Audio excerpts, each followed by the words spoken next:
Behind the endless laughter of the Dick Van Dyke Show lie heartbreaking stories of its talented cast. Some left this world quietly, while others departed in ways that shocked fans. Let us remember them and honor the legacies they left behind. Let's get started. Rosemary as Sally Rogers. Rosemary, born Rosemary Mazzetta, was born on August 15, 1923, in Manhattan, New York. When she was 38 years old, she became an essential part of the Dick Van Dyke Show in the role of Sally Rogers, a sharp, witty television writer and one of the few women holding her own in a male-dominated writer's room at the time. With her high bouffant hair, booming voice, and uncompromising attitude, Rosemary brought a character that was both groundbreaking and relatable, earning the love and admiration of 1960s television audiences. Rosemary passed away on December 28, 2017, at her home in Van Nuys, Los Angeles, at the age of 94. Her death was attributed to natural causes after she took an afternoon nap and never woke up. At the time of her death, her net worth was estimated at around $5 million, the result of a career that spanned more than 90 years, including roles in television, Broadway, film, and even her early golden years as child star Baby Rosemary, who was famously backed by mob figures like Al Capone and Bugsy Siegel. In her personal life, Rosemary married only once, to trumpet player Bobby Guy in 1946, and remained happily married until his death in 1964, which left her to raise their only daughter, Georgiana, who later became a television producer. After her husband's death, she never remarried and lived as a single mother in a highly competitive industry.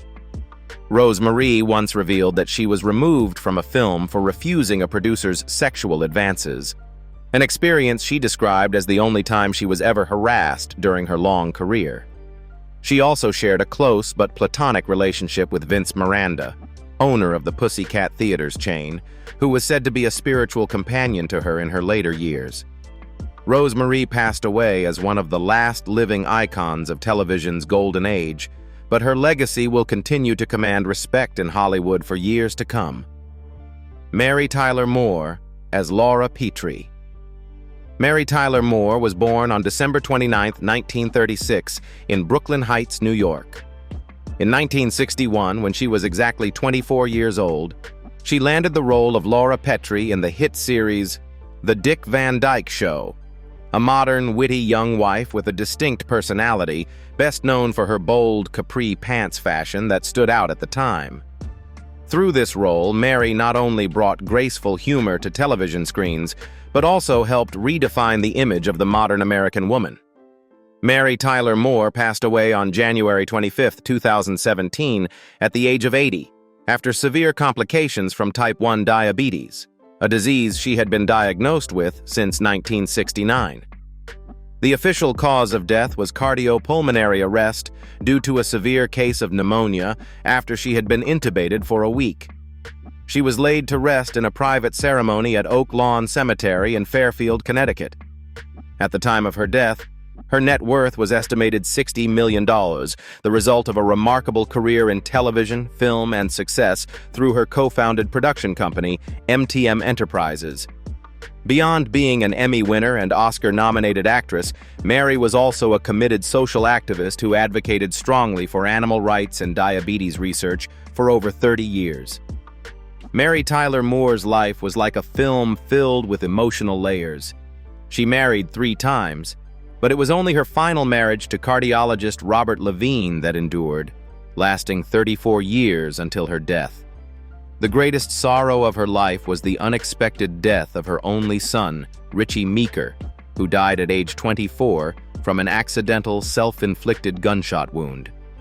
Just weeks after this tragedy, the film Ordinary People, in which she portrayed a cold mother grieving her son, was released, earning her an Oscar nomination, but also reopening a wound that never truly healed. Mary battled alcohol and nicotine addiction, entering the Betty Ford Center for Treatment in 1984 and quitting smoking a year later. Yet behind the spotlight stood a resilient, perfectionist woman who had loved, lost, and once made the whole world pause with a smile. Mory Amsterdam as Buddy Sorrel. Mory Amsterdam, full name Moritz Amsterdam, was born on December 14, 1908, in Chicago, Illinois. When he joined the Dick Van Dyke Show in 1961, he was 53 years old and took on the role of Buddy Sorrel, a witty, sharp-tongued comedy writer who frequently poked fun at his boss, Mel Culie, bringing sharp, intelligent humor to the screen. His portrayal not only became his signature role, but also helped define the style of American television comedy during that era. Mory Amsterdam passed away on October 28, 1996, at the age of 87, from a heart attack at Cedars-Sinai Medical Center in Los Angeles. After his death, he was laid to rest at Forest Lawn Memorial Park, the resting place of many Hollywood stars. With a career spanning more than half a century on stage and screen, his net worth was estimated at around $3 million. Amsterdam's personal life was as colorful as his career. He married actress Mabel Todd in 1933, but the marriage ended after 12 years. In 1949, he remarried Kay Patrick, and they remained together until his death. Few people know that in his youth he was linked to Chicago's underworld, playing cello and working at an illegal speakeasy run by none other than Al Capone. Escaping that dangerous world, he moved to California and began writing comedy. Yet fame brought controversy. There were backstage rumors that he had been accused of stealing jokes from lesser-known comedians. Despite this, with his warm baritone voice and rare gift for timing, he held his place in the hearts of audiences, a storyteller who could not be replaced on screen or in real life. Jerry Paris as Jerry Halper. Jerry Paris, full name William Gerald Paris, was born on July 25, 1925 in San Francisco, California. When he was 36 years old, he stepped into the role of Jerry Halper on the Dick Van Dyke Show, a witty dentist and close neighbor of Rob and Laura Petri. Though his screen time was limited, the role brought a sense of everyday warmth and relatability to the series. Jerry Paris passed away on March 31, 1986, at Cedars-Sinai Medical Center at the age of 60, following 2 unsuccessful brain surgeries to remove a malignant tumor. After his passing, a private memorial was held at his home in Pacific Palisades. His net worth was estimated at around $2 million, earned from hundreds of acting roles and decades of directing classic sitcoms.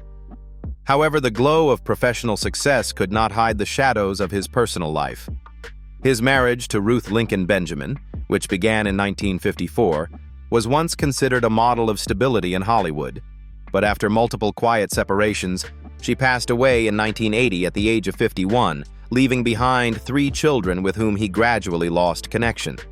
In the 1960s, Paris was rumored to have been addicted to prescription stimulants, a secret many colleagues kept quiet out of respect for his talent. Erratic behavior on set, along with a concealed relationship with a young actress, reportedly caused tension among producers. In his final years, he lived in seclusion, quietly bitter, feeling overshadowed by the very stars he had helped to rise. Jerry Paris, the man who once made America laugh, passed away in silence, leaving behind a brilliant career legacy and a heart quietly burdened with unspoken wounds. Carl Reiner as Alan Brady. Carl Reiner was born on March 20, 1922, in the Bronx, New York. When he took on the role of Alan Brady in the Dick Van Dyke Show, he was 39 years old, not only working behind the scenes as the show's creative mastermind, but also appearing on screen as the powerful, egotistical, and wig-wearing television boss. Alan Brady wasn't just a witty satire of showbiz personalities, but also a testament to Carl Reiner's brilliant acting and self-deprecating humor. Carl Reiner passed away on June 29, 2020, at the age of 98, at his home in Beverly Hills, California, due to natural causes. He was laid to rest at Westwood Village Memorial Park Cemetery, final resting place of many legends including Marilyn Monroe and Natalie Wood. With a legacy that included dozens of hit films, an Emmy Award, and a net worth estimated at around $70 million, Carl Reiner left a lasting imprint on every stage of American entertainment. His marriage to singer Estelle Lebost lasted more than 6 decades, until her death in 2008. They had 3 children, the most prominent being Rob Reiner, director of When Harry Met Sally and The Princess Bride. In his final years, Carl remained active, writing books, appearing on talk shows, and spending each evening playing board games with his close friend Mel Brooks.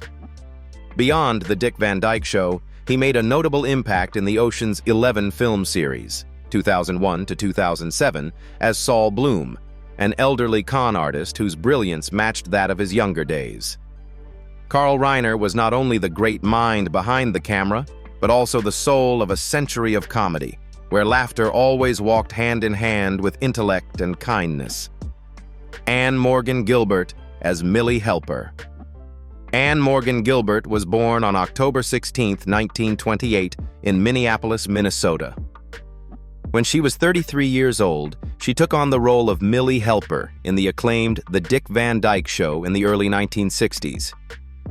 Over 61 episodes, the character Millie, Laura Petrie's close neighbor, portrayed by Gilbert, became a symbol of wit and subtle humor, helping shape the standard for female supporting roles in sitcoms of that era.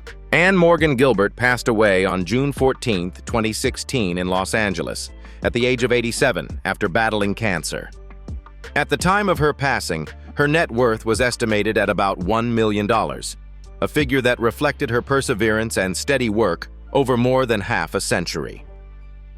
In her personal life, Gilbert experienced 2 marriages. Her first, lasting 15 years, was to producer George Eckstein, with whom she had 2 daughters, Hallie Todd and Nora Eckstein, both of whom followed in her footsteps into acting. However, behind the glamour and professional demands, rumors circulated that Gilbert had once been a stage mother who was strict and demanding with her daughters, much like her own mother had been with her. After the divorce, she remarried actor Guy Raymond and remained with him until his death in 1997. In the 1990s, she experienced an unexpected resurgence in popularity as Yetta Rosenberg, the quirky grandmother of Fran in The Nanny, proving that true talent always finds its way back to the spotlight, even if it arrives late. Jerry Van Dyke as Stacy Petri. Jerry McCord. Van Dyke was born on July 27, 1931, in Danville, Illinois. When he joined The Dick Van Dyke Show in 1962, he was 31 years old, playing Stacy Petri, the clumsy but lovable younger brother of the main character, Rob Petri. With his charming awkwardness and naive personality, Jerry brought unforgettable comedic moments to the series, becoming one of the show's most beloved guest stars. Jerry Van Dyke passed away on January 5, 2018, at the age of 86. He died at his private ranch in Arkansas after a long battle with health issues, especially the after-effects of a serious car accident in 2015. With an estimated net worth of around $2 million, Jerry lived modestly despite having spent decades in the entertainment industry with notable TV series like Coach, where he portrayed Luther Van Dam from 1989 to 1997, a role that earned him 4 consecutive Emmy nominations. Behind the ever-present smile on screen was a personal life filled with turbulence. Jerry was married twice and had 3 children with his first wife, including daughter Kelly Jean, who died by suicide in 1991 after a long struggle with addiction. Jerry himself wrestled with mood swings and difficulties in professional relationships. In his career, he once turned down the role of Gilligan in Gilligan's Island, a decision he openly admitted was the biggest mistake of his life. Nonetheless, Jerry Van Dyke remained an irreplaceable figure in the memory of American television, a comedic actor with a complex heart behind a cheerful facade. Richard Deacon as Mel Culie. Richard Louis Deacon was born on May 14, 1922, in Philadelphia, Pennsylvania. In 1961, when he joined The Dick Van Dyke Show, he was 39 years old. In this iconic series, Richard played Mel Culie, the producer of The Alan Brady Show, known for his stiffness, tendency to panic, and his frequent role as the victim of jokes by the main character Rob Petri. His portrayal not only brought laughter, but also created a memorable image of behind-the-scenes awkwardness in television. Richard Deacon passed away on August 8, 1984, at the age of 62 due to heart disease. His body was cremated and his ashes were scattered at sea. His estimated net worth at the time of his death was around $1 million USD. Although professional and highly regarded on set, Richard Deacon was an intensely private person. He never married, had no children, and avoided the spotlight. In a Hollywood filled with curiosity, this only fueled rumors about his sexuality. According to some academic sources, he was gay but kept it secret to protect his career. A heavy price during a time when coming out could end one's future. Lonely yet proud, Deacon declined interviews, distanced himself from colleagues, and stayed away from Hollywood parties. Some former co-stars called him a cold perfectionist, a figure trapped between television glory and deep inner solitude. Jerry Hnerner as Charlie. Jerry Hnerner, born James Bernard Hnerner, was born on May 20, 1909 in Cleveland, Ohio. When he appeared in The Dick Van Dyke Show in 1962, he was 53 years old and played Charlie, the chatty and friendly co-worker at Rob Petri's office. Although a supporting role, Charlie always brought sharp and witty humor, representing the kind of colorful secondary character that audiences never forget. Jerry Hnerner died on April 1, 1993 at Cedars-Sinai Medical Center in Los Angeles at the age of 83. The cause was heart failure after years of battling health issues and work pressure. He was buried at Forest Lawn Memorial Park, Hollywood Hills, the final resting place of many Hollywood icons. Despite decades in show business, he was often overshadowed by bigger names, and his net worth was estimated at around $500,000 USD. Behind the spotlight, Jerry Hnerner's life was a complicated and turbulent story. He was once married to Velma McCall Hnerner, but the marriage ended in the late 1950s, during a period when Hnerner was deeply engulfed in gambling addiction and career stress. According to behind-the-scenes sources, he frequently clashed with producers due to his perfectionism, which hindered his career advancement. Nevertheless, he managed to leave a cinematic impression with his role as the French tavern owner in the haunting final scene of Paths of Glory, 1957. Jerry Hnerner was not a major star, but he was the kind of artist who formed the backbone of American television's golden age. Alan Melvin as Sam Pomerance. Alan John Melvin was born on February 18, 1923 in Kansas City, Missouri. When he joined The Dick Van Dyke Show in 1961, he was 38 years old, playing Sam Pomerance, a warm and dependable supporting character who brought a touch of humanity to the everyday comedic situations. Although he didn't appear frequently, Melvin always made a lasting impression with his witty and friendly presence in every scene, reflecting his real-life personality. Alan Melvin passed away on January 17, 2008, at the age of 84 due to cancer. He was laid to rest at Westwood Memorial Cemetery in Los Angeles, a final resting place for many of Hollywood's most famous stars. With hundreds of television episodes and animated shows tied to multiple generations, Melvin amassed an estimated net worth of around $1 million. But behind those lovable supporting roles was a man filled with inner turmoil. Alan Melvin battled anxiety and stage fright, which he managed with strong liquor before each recording session. In voiceover studios, he was known for being overly controlling, willing to re-record for hours and often clashing with directors over creative differences. Although he was married, Melvin was rumored to have had several affairs during extended shoots away from home. His only daughter later became emotionally distant, stating that her father was emotionally absent.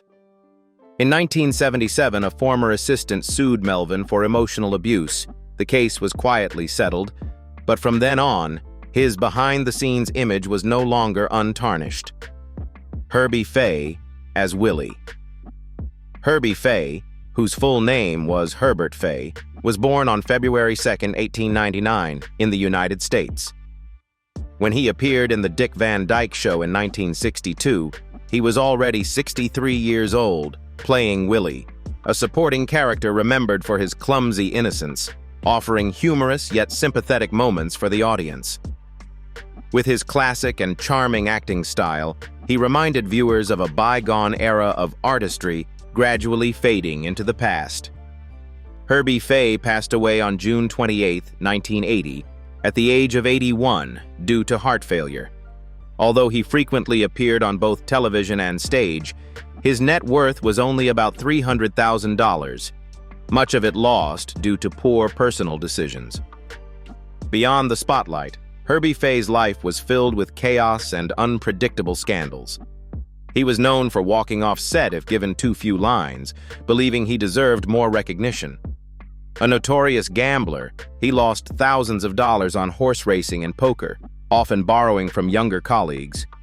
His long-term relationship with a showgirl 30 years his junior ended in scandal after a public altercation in Las Vegas, where Fay was accused of abuse and temporarily detained. Although he had no children, he was sued twice for paternity claims, but escaped both cases through shady settlements. He died quietly, leaving behind a complex artistic legacy. Amsey Strickland as Aunt Mildred. Amsey Ellen Strickland was born on January 10, 1919, in Oklahoma City, Oklahoma. When she appeared on the Dick Van Dyke Show in 1963, she was 44 years old and portrayed Aunt Mildred, a textbook example of a straight-talking, nosy aunt who still managed to deliver sharp humor. With her nuanced acting and sharp facial expressions, Strickland turned Mildred into one of the series' most memorable highlights. Amsey Strickland died on July 5, 2006, at the age of 87 due to complications from Alzheimer's disease, which had gradually taken her away from the spotlight in her final years. Over a career that spanned more than 6 decades, Strickland appeared in around 650 television programs, over 24 films, and numerous television specials, a record that led experts to estimate her net worth at the time of her death at around $500,000. Her private life was also filled with ups and downs. She married actor Frank Behrens in 1946, and their marriage lasted 40 years until his death in 1986. They had one son named Tim. However, behind her calm and professional exterior, Strickland was known for being extremely strict on set. In the 1950s, she made a strong impression in Captain Newman, M.D., and later in Penelope, 1966, showcasing her ability to switch seamlessly between comedy and drama. But the dream of landing a leading role never came true. Even so, Amsey Strickland remains remembered as a queen of supporting roles on American television, with a presence like no other. Bernard Fox as Mr. Caldwell. Bernard Lawson, professionally known as Bernard Fox, was born on May 11, 1927, in Port Talbot, Wales. In 1964, when he joined the Dick Van Dyke Show at 37 years old, he portrayed Mr. Caldwell, a distinguished and elegant British gentleman with a signature blend of satire and pride, bringing humorously stark contrast to the warm and friendly American style of the main characters. Bernard Fox passed away on December 14, 2016 in California at the age of 89. The cause of death was heart failure. He died at Valley Presbyterian Hospital in Van Nuys, a quiet end after a life that saw both glory and darkness. His estimated net worth was around $1 million, mostly earned through memorable roles in Bewitched, Hogan's Heroes, The Mummy, and voice work in The Rescuers. But behind the kind face and charming smile was a tangled personal life. Fox endured a tumultuous marriage with his first wife, which led to a custody battle and public accusations of infidelity splashed across the tabloids. Although he remarried and had 2 daughters, Amanda and Valerie, he continued to struggle with deep inner loneliness, which close friends believed stemmed from haunting memories of his time in the British Royal Navy. Notably, his alcoholism led to multiple conflicts with co-workers and lawsuits from several co-stars who claimed he had a temperamental nature and behaved with the manipulative airs of a bygone aristocrat. Yet despite the controversies, Bernard Fox left behind a unique cinematic legacy, where British charm, wit, and eccentricity fused into an irreplaceable screen persona. Doris Singleton as Doris Darwell. Dorothea Doris Singleton was born on September 28, 1919 in New York City. When she appeared on The Dick Van Dyke Show in 1962, she was 43 years old, playing Doris Darwell, a supporting character full of charm, bringing sophistication and wit to the office scenes alongside Rob Petri. Her appearances, though not frequent, left a lasting impression thanks to her signature elegance and sharp dialogue, portraying a woman in a male-dominated workspace with quiet finesse. Doris Singleton passed away on June 26, 2012, at the age of 92, after battling cancer. Her net worth was estimated at around $400,000, mainly from hundreds of television roles, voiceovers, and commercials, including the iconic campaign for Hills Brothers Coffee. However, her private life was not always peaceful. Singleton married very early to Charles Isaacs, a powerful screenwriter rumored to be stern and controlling. Their relationship lasted over 60 years, but behind the scenes, whispers persisted about her personal sacrifices to preserve the marriage. Many of her co-stars described her as calm but somewhat aloof, as if she always kept a distance to protect hidden wounds. She twice played a mother-in-law in My Three Sons, and also appeared on The Twilight Zone, Perry Mason, and All in the Family.